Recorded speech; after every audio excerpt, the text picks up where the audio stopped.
It's the Locked On Podcast Network, your team every day. This episode is brought to you by the NBA. From the squeak of shoes on the hardwood to the tips of their fingers, it's a mesmerizing dance of jaw-dropping dunks, heartbreaking blocks, and mind-blowing steals. It's the most fantastic athletes in the world who make your heart beat out of your chest and make you want to jump into the screen and be right on the court with them. That's the NBA. That's game. Don't miss the NBA playoffs going on now.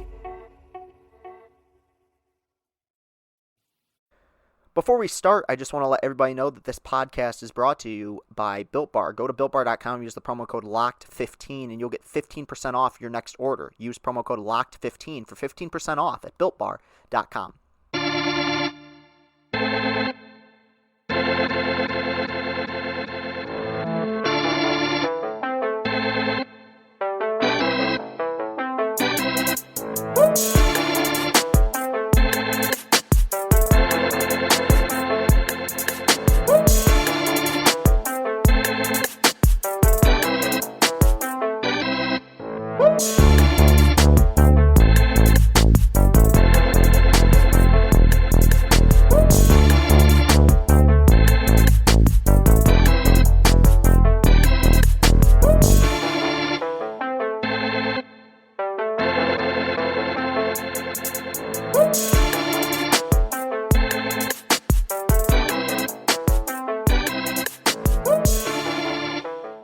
What is up, everybody? Welcome into Locked On Tigers. I'm your host, Chris Castellani. It is Monday, April 12th, 2021, and yours truly is very tired. This was a very, very exhausting weekend, and that was before any of the crap went down with this baseball team. And look, I promise tomorrow I will get back to our regularly scheduled programming. I'm going to recap the games. I'm going to analyze the games. I'm going to talk about what's coming next. But there are those days, and I've been extremely open with some of my personal struggles, but there are those days where it just doesn't feel worth it. And this weekend was several of those days because this is a really bad baseball team. And the biggest misconception about what I do and the content I create is that I enjoy ripping the Tigers. I enjoy being critical. Absolutely not. It's the same thing with Michigan sports. I wish I could give them nothing but abundant praise. But what I watched over the weekend was truly pitiful. And if you want my thoughts on it, you can watch the post-game videos that I post to Twitter at Castellani2014. You can watch those for a recap. But it was too exhausting a weekend for me to spend the next 30 minutes diving into the last three games. You saw what happened. It was ugly. It was one of those reminders that it sometimes feels like we're living in a time loop. Because when I started making these videos 4 years ago, all that ever happened to the Tigers was they got beat up by Cleveland. And 4 years later, they're still going through the same routine. Different Cleveland team. Now, a worse Cleveland team. And they're still getting their teeth kicked in. And they got to reset, because it would be exhausting if this is going to be the whole season. I do think, and I said this in my post-game, they are better than how they played this weekend. Not much better, but I do think the pitching is more stable than it was this weekend.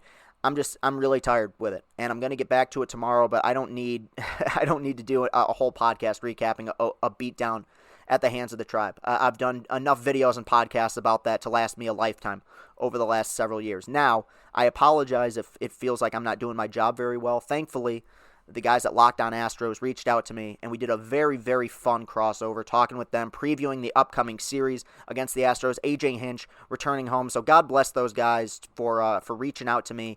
And the rest of this podcast will be made up of my very fun crossover with the guys in Locked On Astros. I appreciate all of you people listening and being very patient. Obviously, weird circumstances, but everything's going to go back to normal tomorrow, I promise. Thank you very much for sticking with me. Let's listen in on that crossover. It was a lot of fun. So let's go and talk about the matchup. So I know that we'll have to talk about Christian Javier in a little bit, but it's going to be interesting pitching matchup. And I guess it's going to get started with Zach Greinke on the mound versus who's on the mound for the Tigers? Casey Mize, number one overall pick, making second start of the season. Had a bit more than a cup of coffee with Detroit last year, but made the rotation out of spring ball and is looking to take a step forward here in his first full season at the major league level. Yeah, it's interesting. You've got the elder statesman. You've got the old guard coming in against a new guard. And I remember last year hearing you talk about Casey Mize and the promise. And I know he had a good first start. He did only go 4 innings. So it'll be interesting to see if he's able to go longer in Minute Maid Park. I know the Astros, the last 2 games at Minute Maid, have not looked very championship-like. They started out hot out of the blocks. But like a wise man once said, he goes by Sully. He said, if you're looking at the first 10 games as famine or feast, and you realize that that's the only 10 games your team has played, then your expectations are not tempered properly. So, I believe the Tigers are coming in 3-5. Is that correct? 3-6. Okay, 3-6 because after today's loss. But so what do you expect Casey Mize to be stretched out more? Was the 4 innings because he got knocked out, or was it 4 innings because it was his first start? It was a mix of both. I think that, through the first 3 innings, he looked about as good as he'd looked since putting on a Tigers uniform. And I think the issue with him is that in spring training, and really going back to last season as well, out of nowhere, command issues started to become a bit more prevalent with him. And in the 4th inning, I think AJ in general has a really good eye for this stuff. Command issues returned, missing his spots with the fastball, wasn't locating that splitter properly. That's his put away pitch.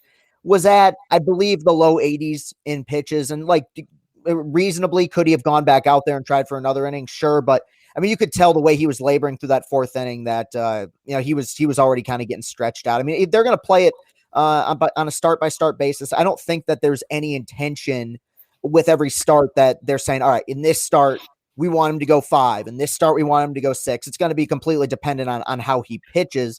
But ideally, with the number 1 overall pick, you want him, you want a guy to start going a little bit deeper into ball games. But I think considering how much he struggled in spring, because he really did. I was surprised he made the team out of spring training. Now, I was happy with it. I think that AJ Hinch has a bit more pull than Gardner did in regards to who he wants on the roster, and I think he was pushing for Mize and Skubal to make the team, which makes sense because there's a future with those guys potentially. And you look at some of the other pitchers on the roster, some of the other players on the roster, a lot of them are just placeholder guys. For this team to be successful within the next several years, they're going to need Mize to be good. They're going to need Skubal to be good. And so I think that they're assessing him as we go, but I think Hinch shared the belief that I shared, which is that he had nothing left to prove in the minor leagues. He had pretty much dominated every level of the minor leagues that he'd been in. He was dominant in college. He might have to take his lumps at the major league level, but you get a lot more out of that than you do, having 10 to 15 starts down the taxi squad or down in AAA.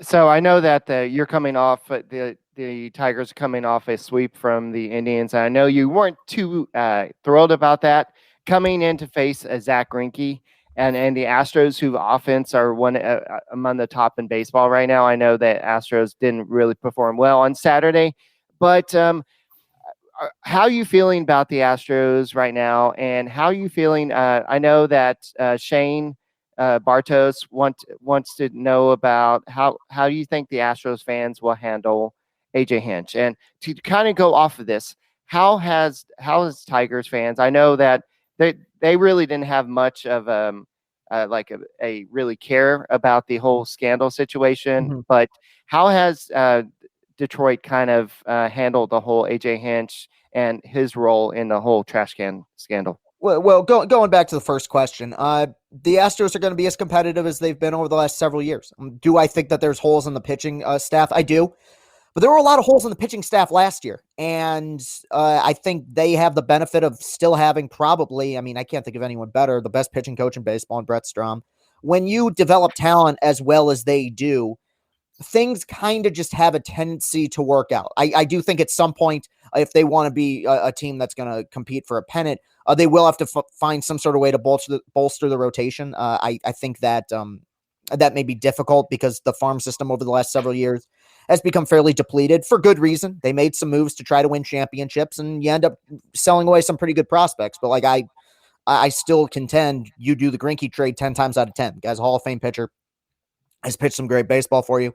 In regards to AJ, look, I'm not an Astros fan. I would be surprised if he doesn't get anything other than an overwhelmingly warm reception. I mean, the only reason they boo him was because he was part of the scandal, but I mean, that's a fair trade-off for what was a lot of great memories there. I mean, the resurgence of the Houston Astros coincided with the hiring of AJ Hinch. I mean, all those fans know, outside of the 2005 pennant season, all they know with in terms of successful baseball, he was at the helm.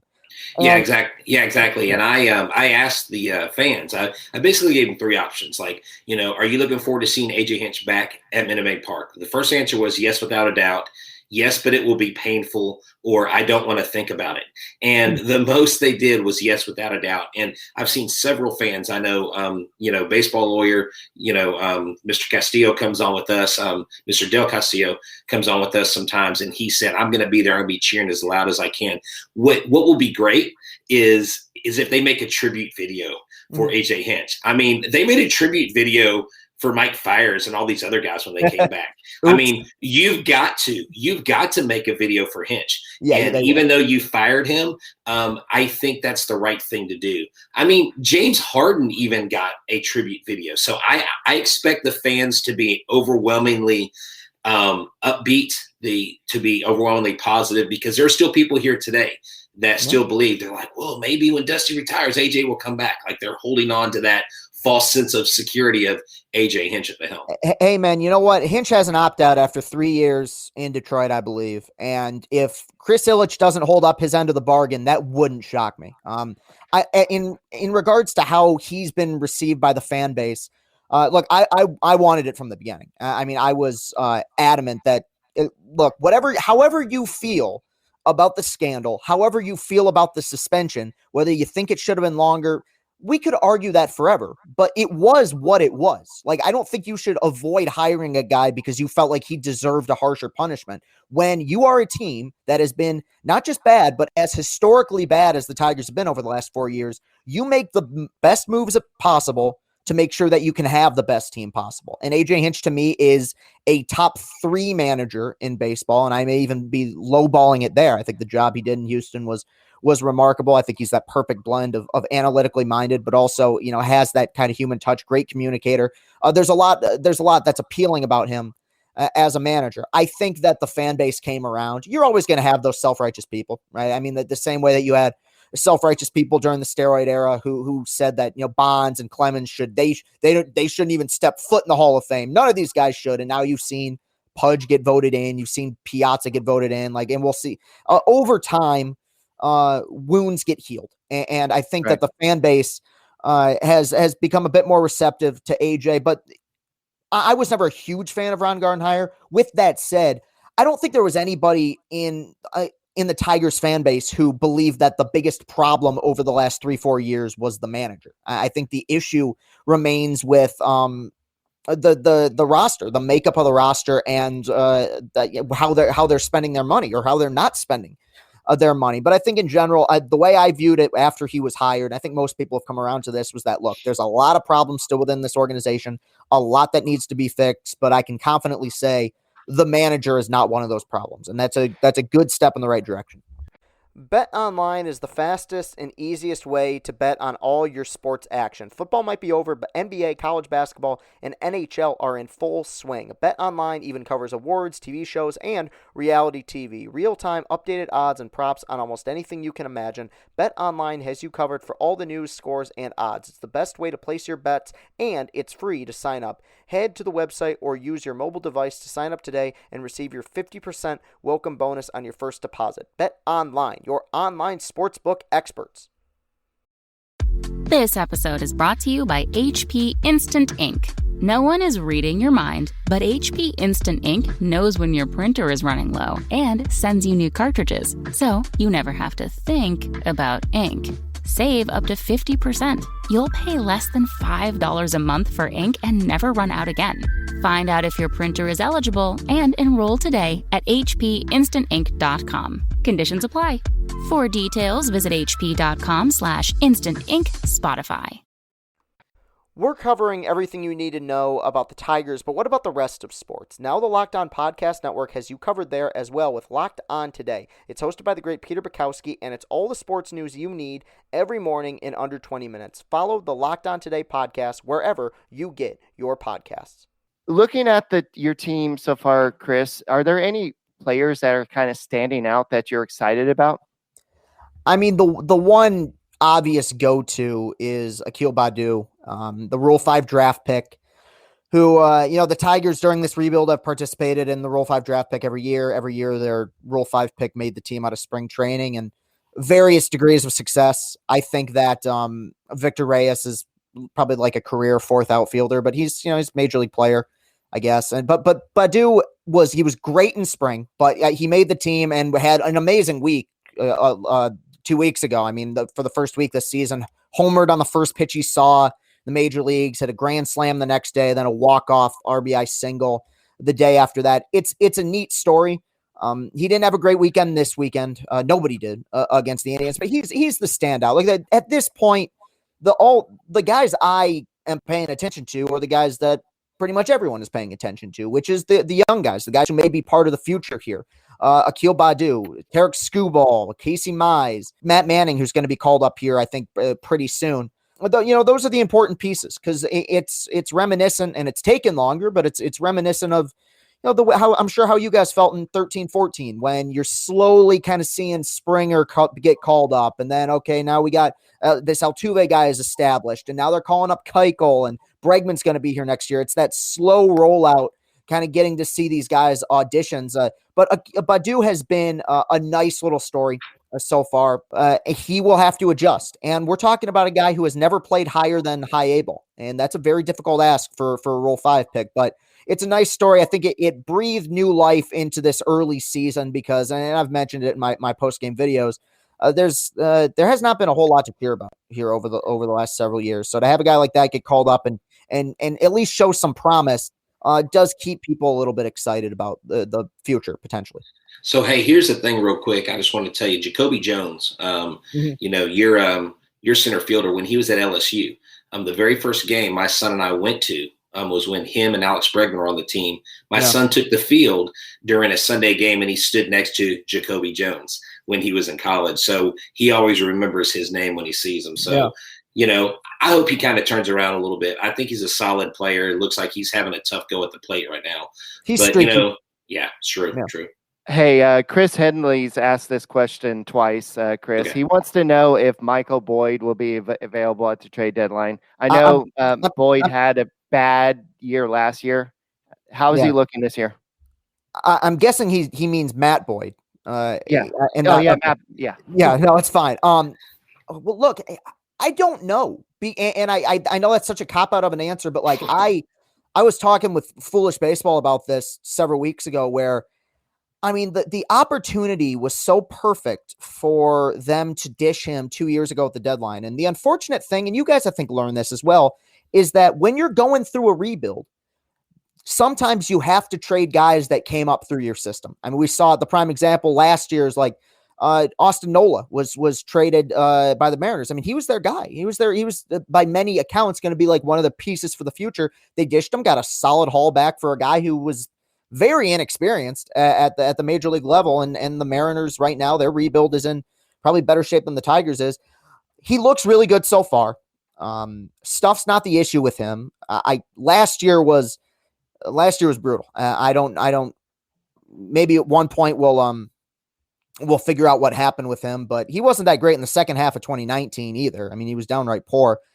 If he pitches good baseball, he'll be available because there's a lot of things about Matt Boyd that are very appealing. He pitches fairly deep into games, which in this day and age where you got starters going, depending on who you pitch for, 1 or 2 innings sometimes, that means something. Great strikeout numbers, great slider.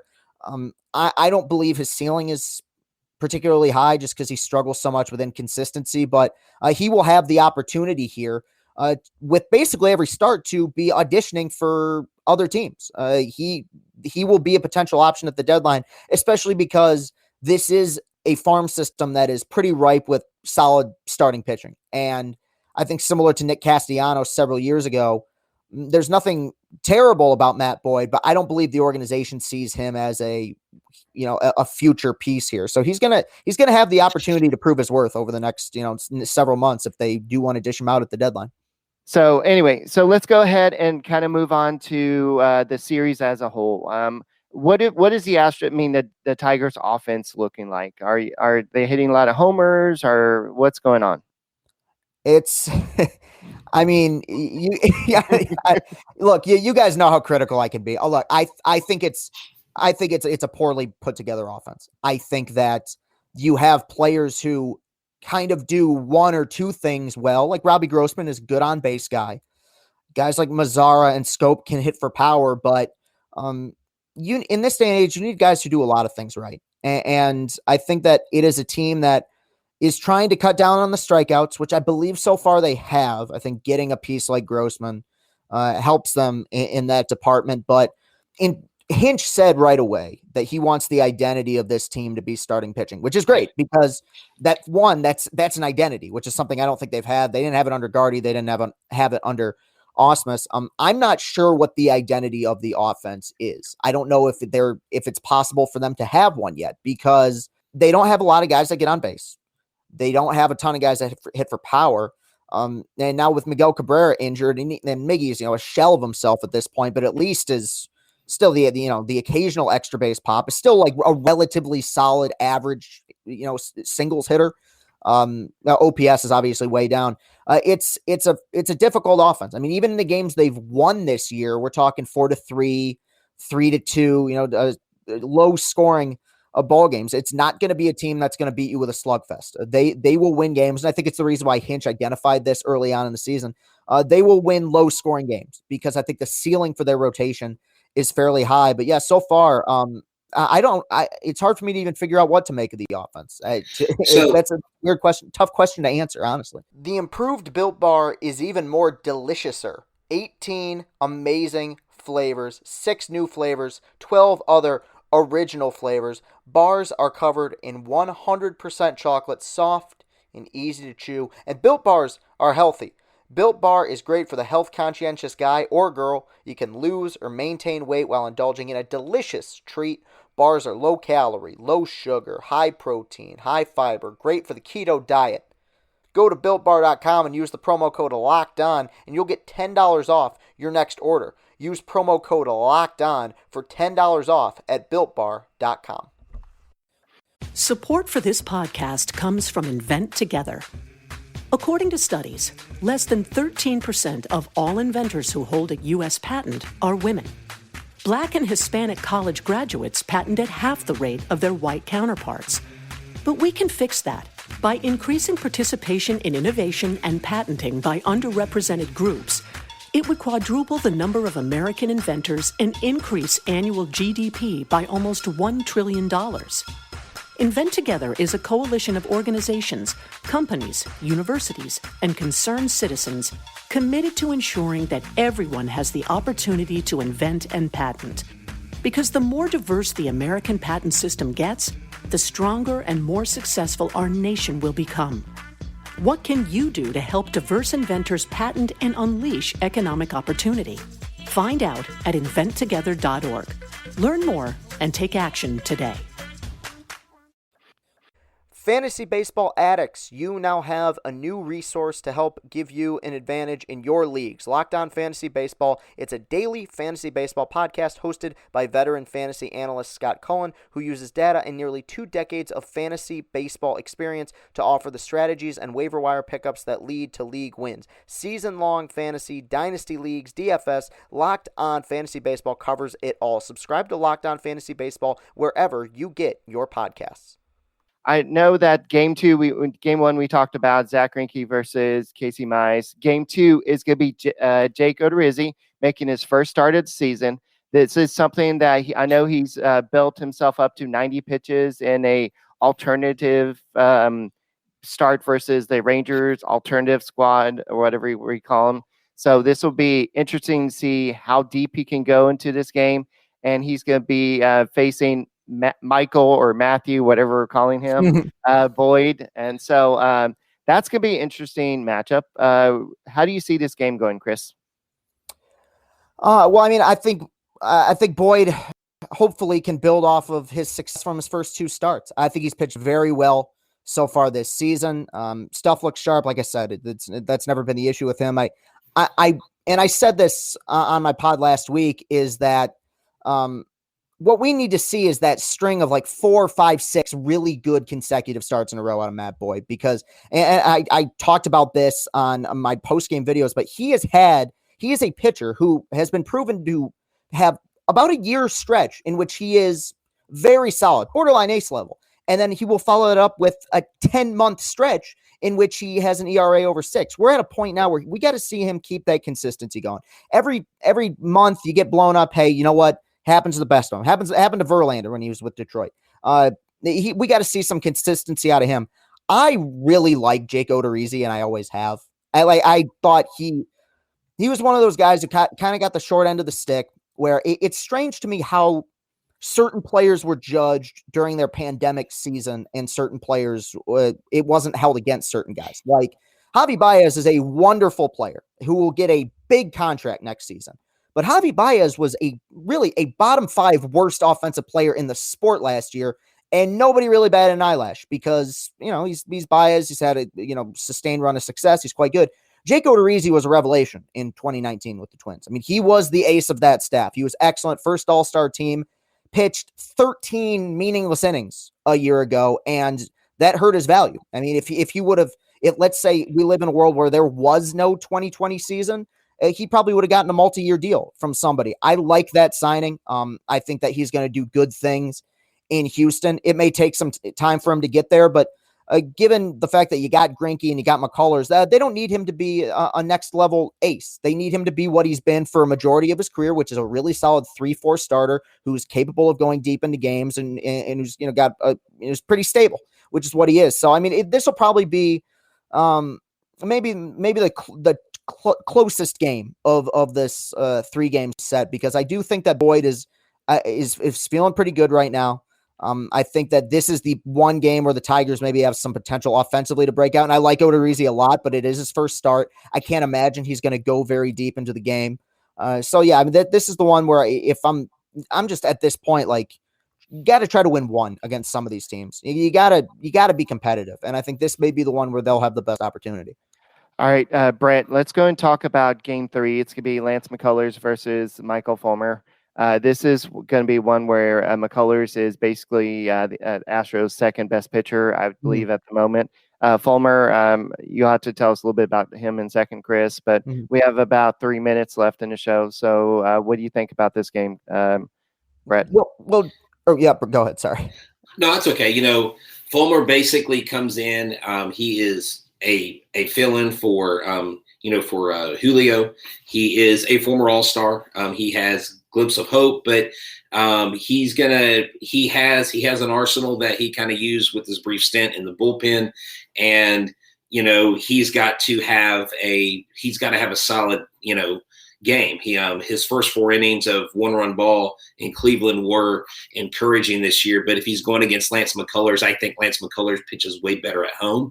If he keeps control, if he has command and he's motivated out there and he's getting upset on the mound, he's throwing strikes. The Astros just have to capitalize. If Fulmer starts making mistakes, if he's not locating his pitches, they have to take advantage of being at home, because if Fulmer's on, they won't have many opportunities. Maybe Jordan can bunt on again like he did last game. Yeah, I mean, I go back and forth with this because Fulmer was quite bad last year in his first year post his second Tommy John. He wasn't very good in the spring, but all of a sudden he found it pitching out of the pen in the spring, and so far out of the pen for this team, he's looked really good. He's maybe been their best reliever. He probably has been. Now, I am under the belief of if it ain't broke, don't fix it. Keep him in the pen, but I also understand, given the injuries, Julio Teheran now transferred to the 60-day IL, he's going to have to fill in here for a minute. And it's been very encouraging. The fan base loves Fulmer. He provided us with some awesome moments. One of the last kind of vestiges of what was a pretty competitive era of Tigers baseball. And we want to see him get back close to where he was. I can't imagine that AJ is going to stretch him that much. I would be surprised if this was more than 3-4 innings, even if he pitches really well. It's already a tough ask to take a guy out of the pen and put him in the rotation, and to expect him against a really good lineup to go 2-3 times through the order. I don't see that happening, but if he does what they wanted him to do a year ago, which is give him 3-4 good innings and then move it over to the pen, I'll view it as a success, especially, and it's going to be a tough matchup because McCullers is good and he's had success, I believe, against Detroit in the past. I thank you very much to those guys for reaching out. They've been so kind to me, as have so many Houston people over the last several years, and I always appreciate that support. But that will do it for today's show. You can follow me on Twitter at Castellani2014. That's at CASTELLANI2014. You can follow the show on Twitter at Locked On Tigers. Been posting some pretty fun stuff there over the last several days / weeks. And if you want, go to Apple Podcasts, go to iTunes, leave a written positive 5-star review of this program. That would be much, much appreciated. Appreciate all of you for sticking in here with me. I will be right back here tomorrow recapping the first game of this series against Houston. Thank you very much for listening, everybody. Have a great rest of your day, and go Tigers. I'm Nolan Bianchi, 1/3 of the crew over at Locked On Red Wings, and it's officially draft season. Well, for us anyways. We're the only place to get daily draft coverage geared toward your Detroit Red Wings between now and July 23rd, with prospect interviews, sleeper analysis, conversations with the biggest names in scouting on draft philosophy and strategy, and over 60 draft profiles. So don't miss another interview, and don't be that guy on draft day that's scrambling to find out whose name was just called. Be the smartest hockey fan you can be, and subscribe to Locked On Red Wings.